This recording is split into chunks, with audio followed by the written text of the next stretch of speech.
se ha buscado la verdad del santuario.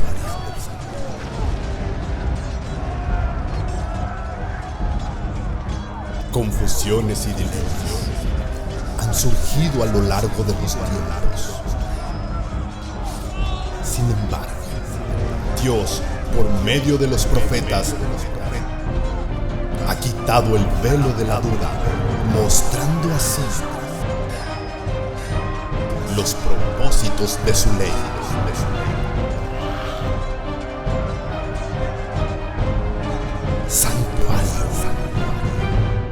Santuario. ¿Qué tal, amigos? Reciban un cordial saludo. Bienvenidos a esta serie. Continuamos del Santuario. Hemos tenido algunas sesiones previas donde hemos visto lo que ha sido la creación de Dios, su poder, cómo fue también la vida de nuestros primeros padres en el Edén, su reacción ante la creación divina y su vida dentro de esos primeros días. También vimos la consecuencia de haber desobedecido a Dios, lo que contrajo el haber caído en pecado. Vimos también que el pecado no se originó precisamente en el Edén, sino viene desde el mismo cielo, cuando Lucifer se rebeló ante el gobierno de Dios. Vimos que este pecado causó un problema tanto en el cielo como también en la tierra con nuestros primeros padres. Y también vimos que Dios accionó un plan que había sido diseñado desde antes de nuestra creación, previendo la posibilidad de que el hombre pudiese caer en pecado. Este plan generaría la actividad divina directamente en favor de cada uno de sus hijos. Y al momento de que el hombre cayó en pecado, el plan se activó de manera automática. En ese momento, la principal prioridad de la divinidad ha sido y será desde ese instante salvar al hombre. Sí, salvarte a ti y salvarme a mí. Y a todos aquellos seres humanos que han vivido en la historia de este mundo. Es la única prioridad que existe para Dios y que hará todo lo posible para que cada uno de sus hijos encuentre el camino para regresar a casa. A través de este plan, nuestro Dios pretende que todo mundo conozca cómo Dios trata al pecado, pero también cómo trata al pecador. De una forma será tajante contra el pecado, pero amoroso con el pecador. Si tú y yo encontramos o queremos encontrar el camino de regreso a casa, lo podremos hacer a través de caminar por este medio de salvación que Dios diseñó. Y ese medio es precisamente el santuario.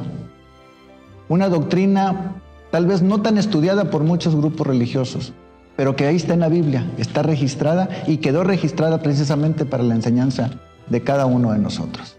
A través de este plan, Dios enseñaría a sus hijos lo que implica este plan, sus alcances, sus participantes, sus beneficiarios y todo aquello que tiene que ver para que este plan sea efectivo en cada uno de nosotros. Mira, yo te puedo platicar porque es mi profesión, que como arquitecto, cuando uno diseña una casa, uno genera los planos de la misma y va y los presenta a quien la pretende construir. Y a través de esos planos nosotros podemos mostrarle lo que es en nuestra mente, dibujado en los planos, la casa que él desea.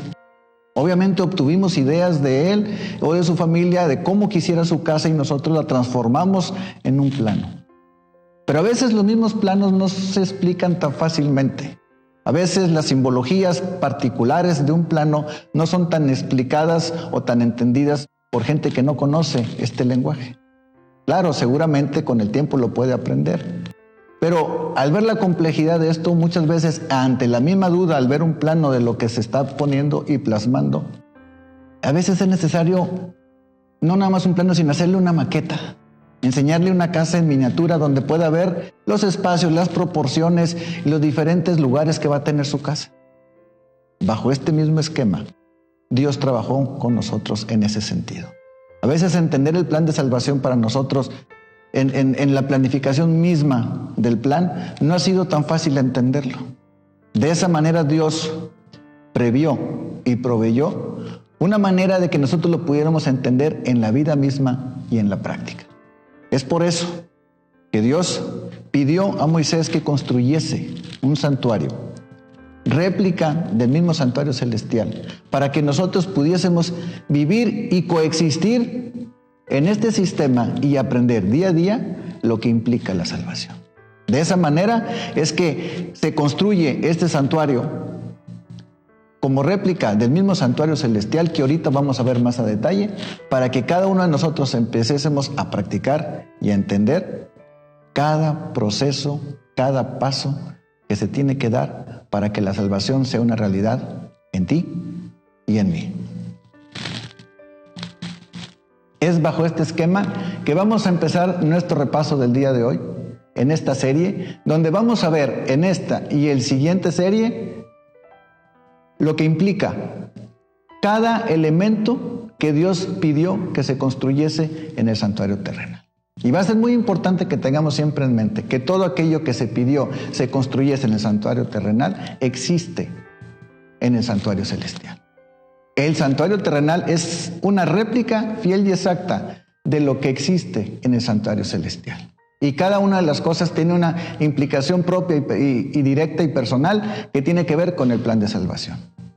Así es que para iniciar en este momento y abrir la palabra de Dios, voy a pedir que en tu lugar, ahí donde estás, inclines tu rostro en actitud de reverencia y oremos a nuestro Dios. Nuestro Dios y Padre, en este momento nos disponemos a repasar la doctrina y el estudio del santuario. Pedimos que su Santo Espíritu more en nuestra mente, nos permita ser el portavoz de su palabra y que podamos aprender de ella las lecciones de vida para este momento. Todo esto lo pedimos en Jesús. Amén. Lo importante, queridos amigos, es que encontremos lo que la Biblia dice acerca del santuario. Voy a invitarte a que busques en tu Biblia el libro del Éxodo, capítulo 25, versículos 8 y 9. Dice la palabra: y harán un santuario para mí, y habitaré en medio de ellos, conforme a todo lo que yo te muestre el diseño del tabernáculo y el diseño de todos sus utensilios, así lo haréis.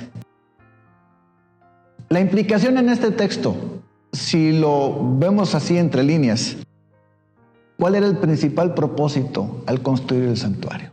Ya dijimos uno, mostrar el plan de salvación a cada uno de los seres humanos. Número 2, dice que Dios habitaría en medio de nosotros. Era el lugar que Dios estaba indicando para que Él pudiera habitar con su pueblo, convivir y coexistir con Él en un lugar específico, en una función específica y de una forma muy clara. De esa manera, Dios habría de explicar en cada momento y en cada servicio del mismo y en cada mueble todo aquello que significa e implica y tiene que ver en el plan de salvación. También dice en el versículo 9 que dice: conforme a todo lo que yo te muestre. Dios le mostró a Moisés el modelo por el cual habría de basarse para hacer la réplica en el santuario terrenal. Así es que no es una invención solamente de una ocurrencia temporal, sino más bien es traer un pedazo del cielo aquí a la tierra para que aprendamos lo que Dios está haciendo en el cielo en favor de nosotros y lo pudiéramos ver directamente y literalmente aquí en la tierra. Dice el libro de Hebreos capítulo 8 versículo 1 y 2. El mediador de un nuevo pacto. Ahora bien, versículo 8, el punto principal que venimos diciendo es que tenemos tal sumo sacerdote, el cual se sentó a la diestra del trono de Dios, de la majestad en los cielos, ministro del santuario de aquel verdadero tabernáculo que levantó el Señor y no el hombre. El libro de Hebreos es una explicación clara y real de lo que tiene que ver el sacerdocio de Cristo en favor de cada uno de nosotros. Toda aquella similitud que vamos a ver durante estas sesiones en la serie de lo que se hacía en el santuario terrenal tiene una implicación directa en lo que Cristo hace en el santuario celestial. Así es que Cristo no entró una vez que resucitó y fue al cielo en un santuario hecho de mano de hombre, sino en el santuario mismo en el cielo.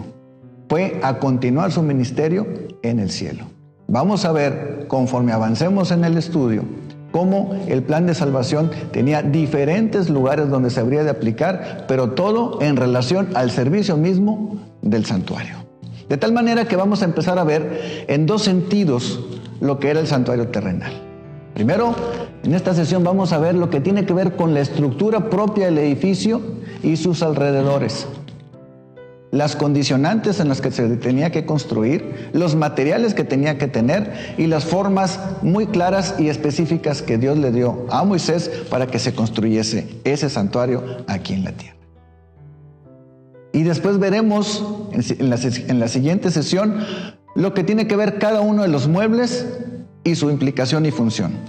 Estos materiales van a ser un poco pesados en información, pero necesarios para poder establecer las bases. Vamos a ir un poco rápido, pero tú vas a tener los textos en la Biblia donde los podrás revisar con más tiempo y detenimiento en tu casa.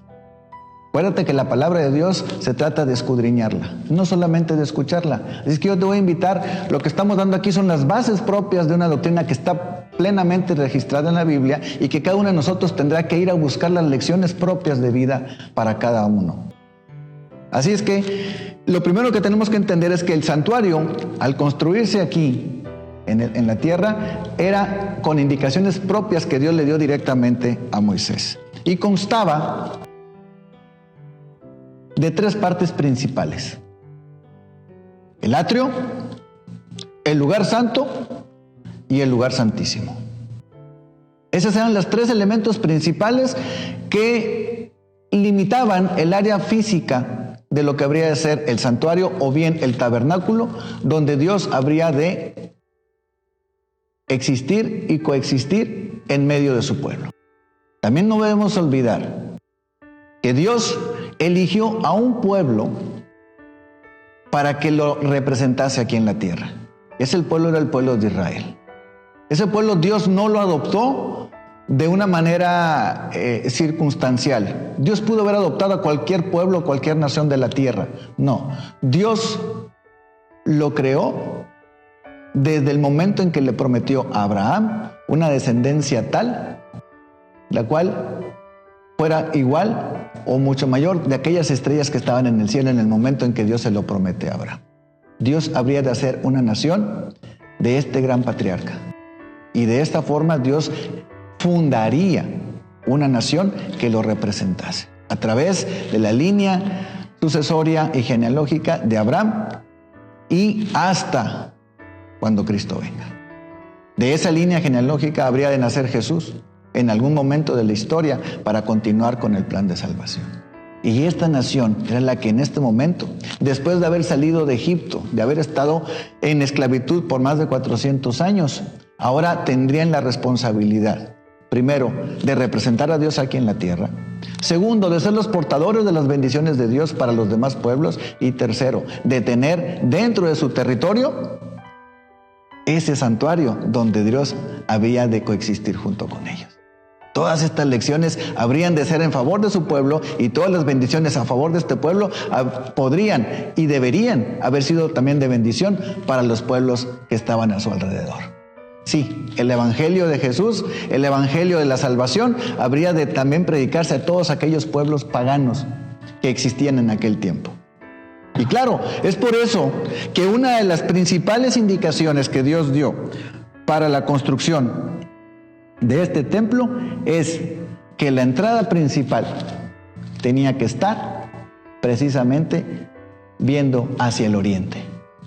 ¿Sí? Hacia el oriente. Si tú conoces los puntos cardinales, sabes que tenemos el norte, el sur, el este y el oeste. El este también conocido como el oriente. Y yo te pregunto, ¿por dónde sale el sol? Efectivamente, por el oriente. Así es que implicaba que toda aquella persona que habría de ir ante el santuario o hacia el santuario, para poder entrar hacia él, tenía que dar la espalda al sol. Por eso se orientaba la puerta principal hacia el oriente. ¿Y por qué tenía que dar la espalda al sol? Precisamente porque todos los pueblos paganos de aquel tiempo, su dios principal era el sol. Habría que dar la espalda a todo eso, a esas costumbres paganas y a ese dios Sol para poder venir ante la presencia de Dios. Quiero que me acompañes en tu Biblia y vamos a buscar en el libro de Éxodo, el capítulo 38, versículos del 9 al 20.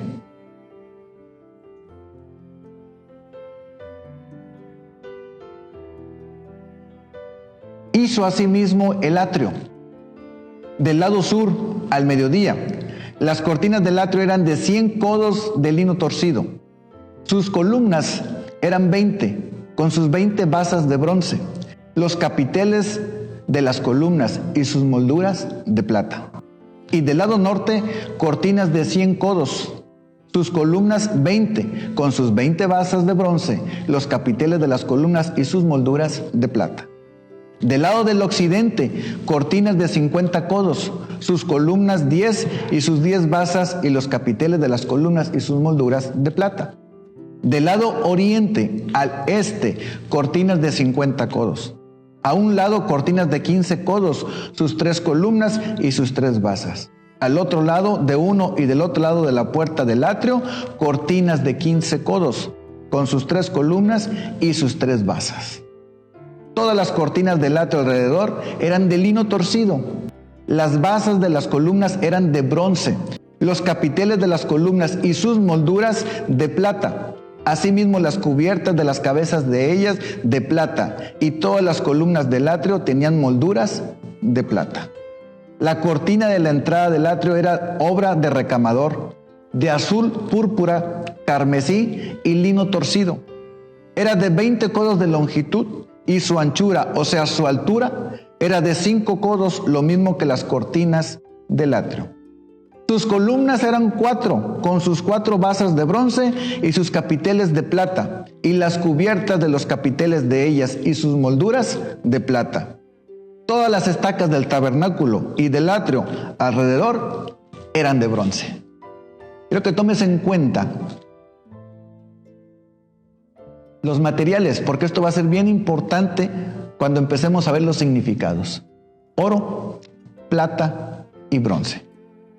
También tenemos en Éxodo capítulo 27 y versículo 16. Y para la puerta del atrio, dice, habrá una cortina de 20 codos de azul, púrpura y carmesí y lino torcido, de obra de recamador, sus columnas 4 con sus 4 basas. Toma en cuenta también materiales. Colores, azul, púrpura y carmesí, y todo alrededor, vamos a decir la pared, eran cortinas de lino torcido. Después de eso tenemos 2 compartimentos principales en la cámara principal del santuario. Ya una vez delimitado el territorio del atrio, ahora tenemos lo que es en sí el tabernáculo, y tenemos dividido en 2, el lugar santo y el lugar santísimo. Éxodo capítulo 36, versículo 37 y 38 nos dice: hizo también el velo para la puerta del tabernáculo de azul, púrpura, carmesí y lino torcido de obra de recamador, y sus 5 columnas con sus capiteles, y cubrió de oro los capiteles y las molduras, e hizo de bronce sus 5 basas. Esta es la puerta, pero ya del tabernáculo. Era el primer velo, el que separaba el atrio del tabernáculo. Y tenemos un segundo velo, Éxodo 26, versículos 31 y 33. También dice: harás un velo de azul, púrpura y carmesí y lino torcido, y será hecho de obra primorosa con querubines, y lo pondrás sobre 4 columnas de madera de acacia, cubiertas de oro, con capiteles de oro sobre las basas de plata. Y pondrás el velo debajo de los corchetes, y meterás allí del velo adentro del arca del testimonio, y aquel velo os será separación entre el lugar santo y el lugar santísimo. Este velo separaba estos 2 compartimientos. Vamos a ver en la siguiente sesión por qué estaba separado. Vamos a ver qué había en cada uno de estos compartimientos, y vamos a empezar a ver algunas connotaciones que tienen que ver con los materiales que existían. Por el momento, esta era la estructura del santuario. También tenía sus cubiertas, que las vamos a ver más adelante. Y también tenía cierta disposición geográfica en cómo las tribus de Israel se colocaban alrededor del mismo. También tenemos que había una tribu especial que era la que mantenía el servicio del santuario y el sacerdocio. Y vamos a explicar por qué. Lo importante ahora es que sepamos que había un santuario hecho en la tierra en la época de Moisés, cuando el pueblo habría de identificarse como el pueblo de Dios, que reflejaba lo que se hacía en el cielo y que ahora se iba a empezar a hacer en la tierra. Recuerda que dijimos que los dos principales puntos eran: Dios habitaría en medio de su pueblo físicamente, bajo su presencia, en un lugar específico del santuario, pero también era la manera de enseñarle a su pueblo el plan de salvación. Dios quiera que estas lecciones te puedan ayudar para ir encontrando esas respuestas que queremos acerca de este misterio que se trata del plan de salvación. Que Dios pueda guiarnos en los siguientes capítulos de esta serie del santuario. Que Dios te bendiga.